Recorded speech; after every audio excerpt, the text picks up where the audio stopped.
누가 밥상머리에서 정치 얘기하래? 대놓고 저녁밥 시간에 펼쳐지는 시사톡.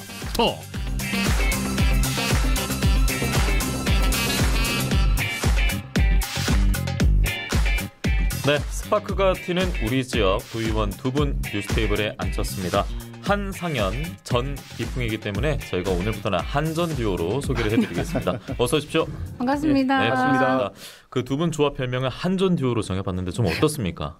네. 괜찮습니까? 괜찮습니다. 예. 찌릿찌릿하네요. 예, 매번 좀 찌릿찌릿하는 무대를 뉴스테이블에서 선보이고 있기 때문에 네. 이런 별명을 저희가 지어봤고요. 또 오늘도 두 분의 대화 기대를 해보도록 하겠습니다.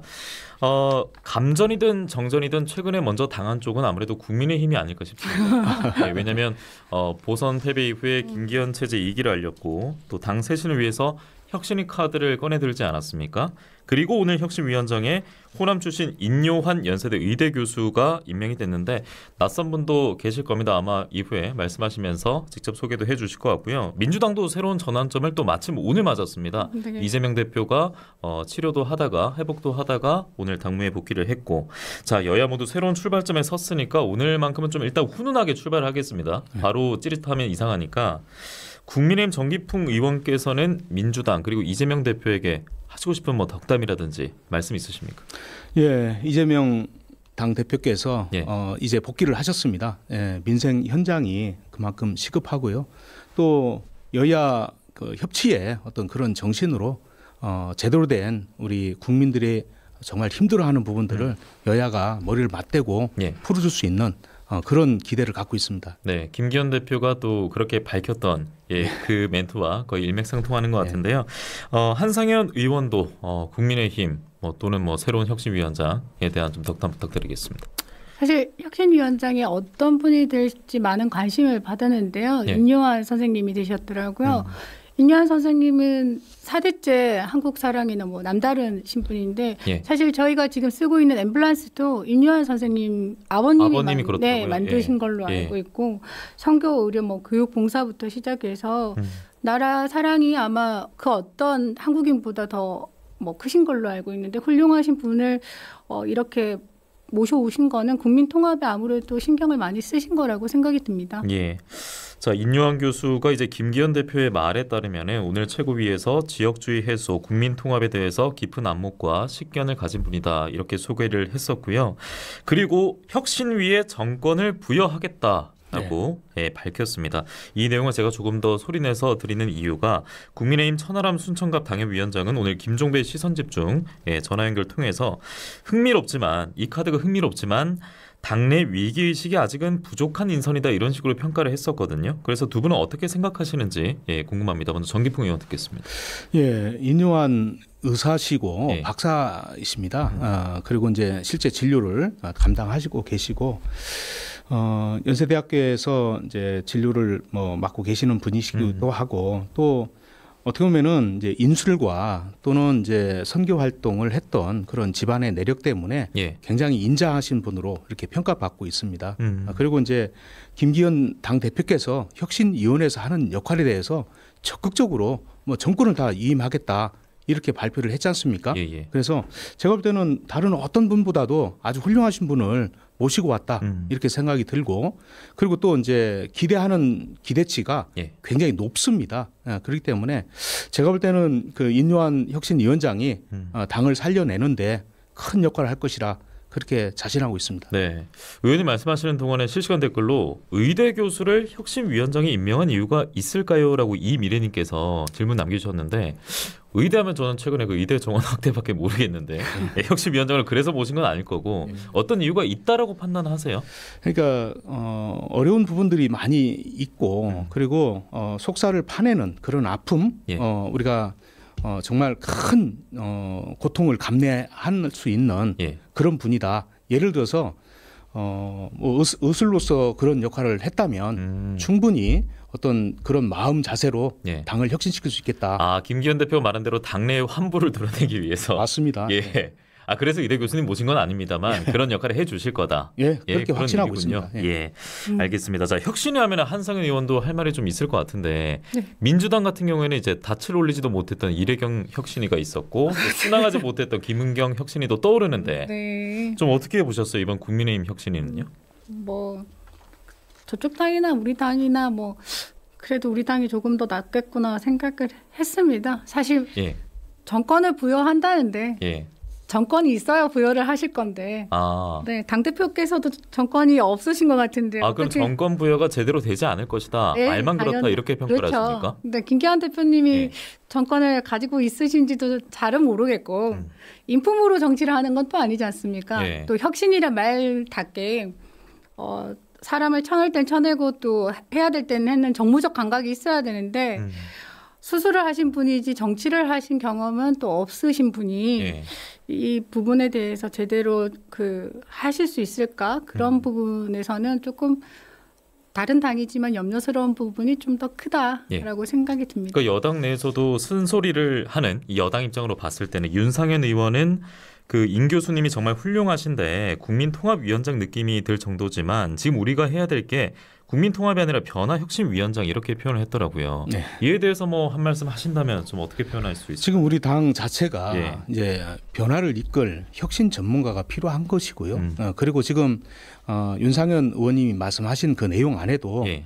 혁신위원장이라고 하는 그 주제 안에 변화와 그리고 또 우리 당이 앞으로 나아가야 될 미래의 비전 제시 이런 부분들이 국민들로부터 사랑받기 위한 예. 그런 큰 인선이기 때문에 아마 그렇게 표현한 것 같습니다.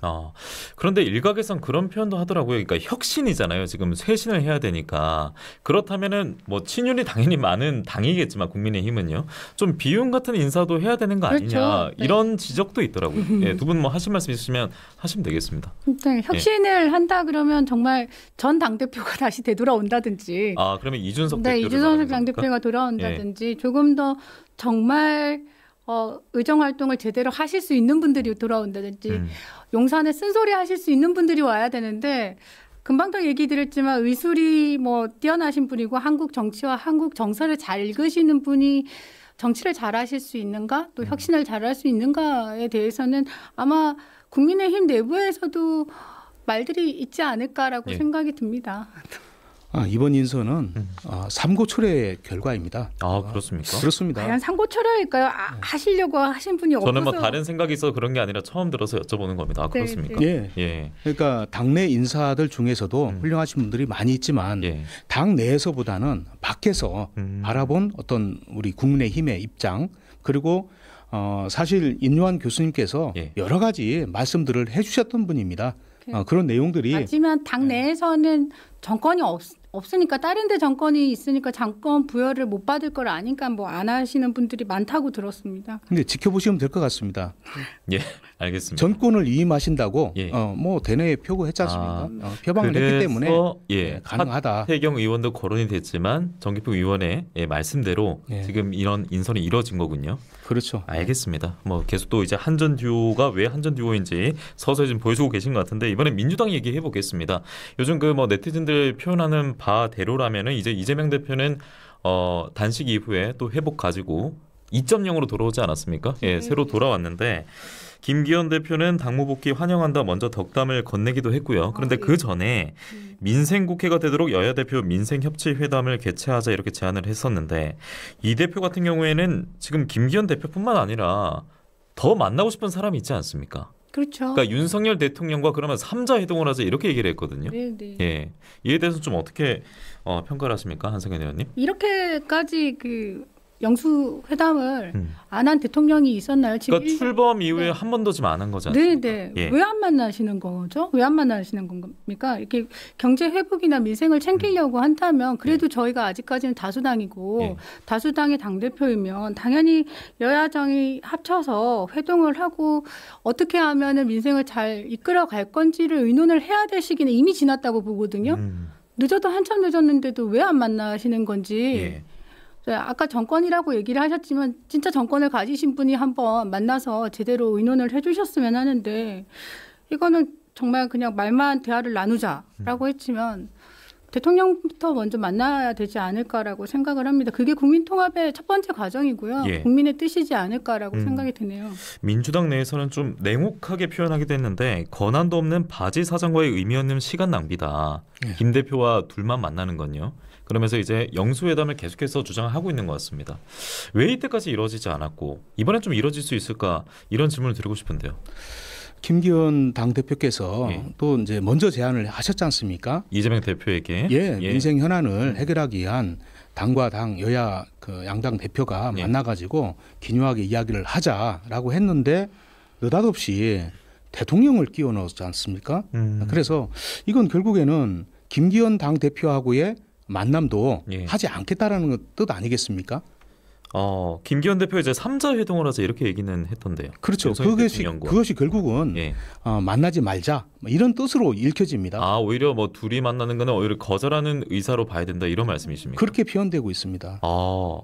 그렇게 보십니까, 한 의원님? 거절이라기보다 금방도 얘기 드렸지만 예. 이게 누가 봐도 권한이 가지신 분이 따로 계시니까 정말 민생을 생각하신다면 민생을 이끄실 분이 먼저 만나주시는 게 답이 아닐까라고 생각을 듭니다. 여기 얘기를 했는데 여기 가서 또 한번 허락 받고 올게요 하시는 분을 만나는 것보다는 권한자를 만나서 얘기를 하는 게 지금 같은 시기에는 답이 되지 않을까라고 생각이 듭니다. 제가 볼 때는 국민의힘의 예. 김기현 당대표가 실질 권한을 가진 오너입니다. 그런데 외부에서는 지금 그렇게 평가를 또 하지 않고 누가 있는 것 그렇게 같아요. 생각을 하겠습니까? 민주정부에서는 네. 당정이 분리돼 있지 않습니까? 민주정부가 지금 아니지 않습니까? 본인이 저기 그 강서구청장도 절대 하지 않는다는 그런 분도 다시 그 후보자로 내는 거 보면 누가 그걸 인정을 근데 하겠습니까? 대통령이 예를 들어서 당에 관여를 한다고 하면 그게 더 잘못된 것이죠. 그럼 잘못된 거네요. 그러니까 지금 대통령이 당에 관여를 안 하고 있지 당에 않습니까? 관여를 한다. 누가 믿겠습니까? 그 지금 지나가는 아이도 웃겠습니다. 대통령이 지금 관여하는 걸 지금 아는 얘기를. 이재명 당 대표가 복귀를 했습니다. 예. 그러자마자 우리 당 대표가 김기현 당 대표가 일단은 같이 만나서 민생 현안을 같이 논의하자. 그러니까 만나려면은 세 분이 같이 만나시면 되죠. 윤 대통령님하고 같이. 제가 볼 때는 근데 둘이 만나면 안 됩니까? 이재명 대표와 대통령 만나면 둘이 만나도 되긴 바로 만나면 한데 되는 거 아닙니까? 대통령님하고 먼저 금방 말했지만 이게 김기현 당대표가 정말 권한이 있고 이게 뭐 얘기가 되시는 분 같으면은 만나도 되죠. 근데 허락권자가 따로 있으니까 권한자가 따로 계시니까 얘기를 드리는 거예요. 한번 만나고 또 이분하고 따로 만나서 또 다른 분한테 허락을 받아야 될 거면은. 근데 저는 잘 몰라서 그러는데 보통 대통령 있고 여야 대표 이렇게 만나는 경우가 많은 겁니까? 영수회담부터 네. 먼저 하죠. 저희 이제 전 대통령님 같은 경우에서도 당 대표를 먼저 다 만나서 문재인 대통령은? 여야 당 대표를 다 만나지 않았습니까? 근데 예. 이렇게까지 안 만나는 대통령이 있었냐고요? 없었지 않습니까? 왜 안 만나주시죠? 제가 볼 때는 이제 정확한 이제 현안 문제라든지 또 우리 그 당과 당의 양당 구조 하에서 당 대표끼리도 만나지 않으면서 3자 회담만 요구하는 것은 그건 또 어불성설 아니겠습니까? 아니 영수회담을 같이 하자고 얘기를 한 거지 당 대표끼리 안 만난다라는 게 아니죠. 지금 현안이 얼마나 많아요. 쓰리고라고 하지 않습니까? 고유가, 고환율 뭐 계속 물가가 다 올라가고 있는 그래서 당연히 먼저 만나야 될 분들부터 만나야 되는 게 맞다라고 생각을 합니다. 그러니까 그런 문제들은 민생이지 않습니까? 민생이기 때문에 대통령하고 여당, 야당 대표가 다 같이 만나는 여야 게 당 맞죠. 대표가 만나는 것도 제가 볼 때는 나쁘지 않다고 생각합니다. 예. 뭐 어찌됐든 좀 만났으면 좋겠고요. 네. 예. 좀 만나는 걸 저희가 좀 지켜보고 싶고 어떤 이야기를 나누게 되는지 그 과정이 좀 궁금한데 일단은요. 야당, 여당 모두 지금 새로운 전환점을 맞았고 새로운 출발을 앞두고 있지 않습니까? 우리 지역에는 어떤 영향을 주게 될까요? 받는 거 없을까요? 안타까운데요. 예. 저희 우리 경남 지역에는 사실 국민의힘이 원체 강세 지역이지 않습니까? 그렇지만 지금 같이 이제 실책을 많이 하고 또 예. 저희가 열심히 하고 있으니까 좀 영향이 많이 있지 않을까라고 생각을 하고 있습니다. 지금처럼. 그러면 다가오는 총선에 영향이 있을 것이다. 이렇게 전망하시는 겁니까? 그렇게 생각을 하고 있습니다. 예. 조금 더 열심히 하려고 노력 중이고요. 저희 당 같은 경우에는. 예. 네. 더 열심히 의정 활동을 더 할 생각입니다. 네, 국민의힘은 강서구청장 선거 이후에 네. 쇄신 작업들을 계속 해나가고 있습니다. 특히 이제 지역 정치권에 영향을 많이 줄 수 있습니다. 특히 내년에 6개월 이내로 다가온 총선에 저희가 집중하기 위한 이런 전략들도 갖고 있고요. 예. 가장 중요한 것은 경남 도민들의 인기를 독차지하는 것이 중요한 것이고 또 도민들의 마음을 잘 헤아려 나가는 것이 제가 볼 때는 더욱더 중요하다. 민주당도 그렇게 하고 있지 않겠습니까? 네. 예. 도민들께서 이제 점점 더 현명해지셔서 누가 더 일을 잘하는지 좀 더 아시겠죠. 맞습니다. 예. 네. 그럼 두 분 다 이번 그 보궐선거의 영향은 다가오는 총선에 분명 있을 것이다 이렇게 생각하십니까? 지금 시점에서는요? 저는 크게 영향을 줄 것이다 이렇게 생각하고 있습니다. 지금까지는 경남의 민심도 국민의힘 입장에서 약간 좀 불리하게 작용할 수 있다 이런 경계심을 가지고 있겠네요. 그렇습니다. 예, 국민의힘에서도요. 예, 저희들이 정말 쇄신 작업을 하고 도민들의 기대에 부응하기 위한 그런 노력들을 뼈저리게 해야 된다 이렇게 생각하고 있습니다. 알겠습니다.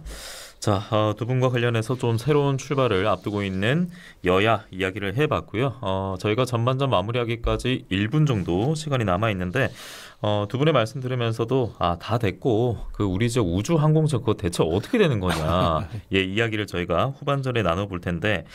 원래 이제 보도되기로는 추석 연휴 전으로 제가 기억을 합니다.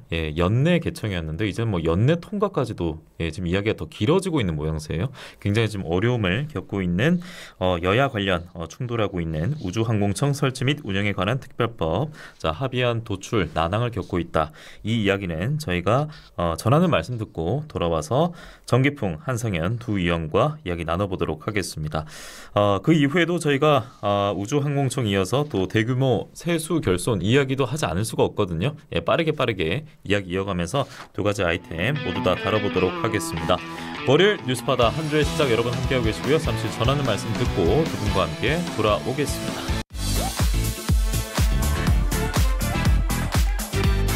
여러분은 지금 경남 대표 시사 프로그램 뉴스바다를 TV, 라디오, 유튜브로 함께하고 계십니다. 네, 두 분의 토크가 사실 좀 스포츠 느낌도 납니다. 핑퐁 게임이 이어지고 있고요. 자, 뉴스테이블 앞서 말씀드린 대로 시간이 넉넉하지 않기 때문에 빨리빨리 진행해 보도록 하겠습니다. 자, 우주항공청 관심 많은데 정부 여당과 야당의 입장 제가 보도 나온 것을 제가 정리해서 읽어드리겠습니다.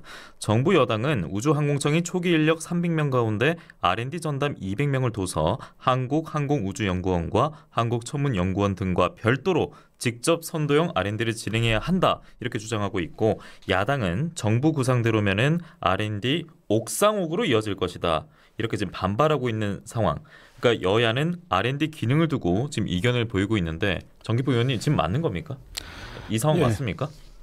지금 현재 이제 우주항공청 가지고 특별법이 아직 통과가 안 됐지 않습니까? 그럼에도 불구하고 이런 부분들이 정리가 돼야만이 여야가 합의해가지고 특별법을 제정하겠다는 겁니다. 그렇기 때문에 굉장히 중요한 내용이고요. 실제 과방위에서 논의된 내용들을 보고 그리고 또 조승래 위원장께서 이야기했던 내용들을 보면은 종합해 보면 우리 과기부가 있고 산자부가 있습니다. 거기에도 이제 R&D 인력들이 있는데 그런 인력들을 우주항공청으로 좀 보내가지고 거기서 인력을 좀 하도록 하자. 전체 인력은 300명 정도로 굉장히 축소한 거죠. 그렇게 해서라도 시작을 하자. 이렇게 이야기하고 있는 겁니다. 근데 저는 R&D 기능 이거 궁금해요. 왜 이렇게 갈리는 겁니까? 민주당은 옥상옥이라고 표현했잖아요. 네. 예. 옥상옥이라고 얘기를 하는 게 R&D 일단은 말이 조금 앞뒤가 좀 안 맞는 게요. 어떤 게요? 이 법안에 보면은 우주청 주변의 교육, 주거, 인프라 구성도 안 되게 돼 있고요. 우수 인재 유입도 안 되게 돼 있습니다. 법상에서 본다면. 그리고 국방 외교도 안 되게 돼 있고 저희가 국무회의도 우주청 관계자들이 들어가지 못하게 되어 있습니다. 그런데 지금 R&D가 이제 들어온다라는 표현 자체가 지금은 아직은 안 맞다고 보는데 왜냐하면 지금 옥상옥이라는 표현 자체가 뭐 옥상 지붕 위에 또 지붕이라는 그러니까요. 표현이지 않습니까? 예. 근데 발사체는 아시다시피 고흥에 있고 또 이제 항우연은 대전에 있는데 그 두 개를 제외하고 또 다른 R&D를 만든다라는 의미가 아마 대전에 계신 분들은 이제 항우연을 끌어오지 않을까란 그 우려 때문에 그렇게 생각을 하시는 것 같은데요. 예. 이거한테는 조금 더 심도 있게 논의해본다는 부분하고 아마 대치되는 상황인데 저는 생각을 했을 때 이게 노력하는 부분이 경남 도지사하고 몇 분 빼놓고는 예. 경남도에 대신 국회의원들이나 이런 부분들이 많이 노력을 안 해주신 게 제일 크다고 생각을 해요. 그렇습니까? 네. 미국이나 일본처럼 우주 항공 분야의 선진국 같은 경우에도 사실 우주 관련 기관에서 연구 기능을 수행하고 있습니다. 그렇기 때문에 연구 관련 기능은 꼭 필요하고요. 그러면 해외 사례로 봤을 때는 지금 국민의힘이 주장하는 대로 간섭이 그렇습니다. 돼야 되는 겁니까? 그리고 이제 예. 우리 경남 사천시에 예. 카이가 있지 않습니까? 네네. 카이에서 발사대의 그 모형 전체를 다 제작을 하고 있습니다. 그리고 실질적인 연구기관 관련 기관들이 들어와야만이 계속해서 발전시킬 수 있는 것이지 시너지 효과를 다 노리는 겁니다. 예. 예를 들어서 이제 대전 연구단지에 대덕 연구단지였죠. 거기에 연구 기능들이 있었고 또 지금 고흥에 보면은 발사대가 있습니다. 예. 그리고 이제 요 경남 사천시에 어떻게 보면은 이제 가장 중요한 그 생산 시설이라고 보시면 됩니다. 거기에는 반드시 연구 관련 연구원들이 있어야 된다. 예. 이렇게 생각하고 있습니다. 알겠습니다. 경남도도 이제 입법을 앞당기기 위해서 국회 법안 처리 압박하는 다양한 활동에 나선다 이런 내용들이 있던데 아직 끝난 건 아니니까 좀 더 지켜보겠고요. 지금 시간이 이제 2분 정도 남아 있습니다. 앞서 말씀드린 대로 올해 대규모 세수 결손 이게 발생하면서 중앙정부가 지방정부에 내려보내는 지방교부세가 11조 원 이상 삭감될 것으로 보이는데 지방교부세가 내년 결산에서 최종 정산되는데 감액분 대부분이 올해 반영이 되면서 지자체 재정 즉각 압박할 것이다 이런 예상이 나오고 있고 기본소득당의 용해인 의원 같은 경우에는 정부 경제정책이 실패했는데 그 세수 충격을 지자체에 전가하고 있다는 식으로 표현을 했습니다. 이에 대해서 두 분 말씀 하나씩 들으면서 오늘 마무리해야 될 것 같습니다. 먼저 한성현 의원 듣겠습니다. 맞죠. 이게 법인세를 감면해주기 위해서 세수를 크게 잡고 다시 못 받아들인 게 60조지 않습니까? 이걸 해놓고서는 결국에서는 모든 끌어안은 거는 지방정부, 지방에서 안아야 된다니까. 그 여유자금을 전부 감당하라는 것은 이건 상대적으로 여유자금이 없는 지방정부가 더 힘들게 만드는 거죠. 부자 감세가 초래했다. 경상남도에 여유자금 거의 없는 상태입니다. 그래서 세출예산 그 세입 추계를 보면은 사실 구조조정이 시급한 상황이고요. 지금이 가장 힘든 시기입니다. 그런데 문제는 내년에도 이게 이어진다는 사실입니다. 내년에도. 그래서 예산 편성에 아주 신중을 기해야 된다. 이렇게 생각을 하고 있습니다. 불효불급한 예산은 삭감을 하고 과감하게 또 예산들 중에 제로 베이스에서 논의될 부분들은 그렇게 혁신적으로 해야 된다. 이렇게 생각하고 있습니다. 알겠습니다. 국정감사 끝나면 또 예산 관련해서 계속해서 지금 보도가 나올 텐데 두 분 모시고 이 얘기는 계속 해봐야겠네요. 우주항공세도 그렇고 지방교부세도 그렇고 매번 키워드만 던지다가 마무리가 되는 것 같습니다. 역시나 시간이 좀 오늘 짧은 아쉬움이 남아드는 뉴스테이블이고요. 한전듀오는 또 다음 시간에 뵙도록 하겠습니다. 오늘 고맙습니다. 감사합니다. 감사합니다.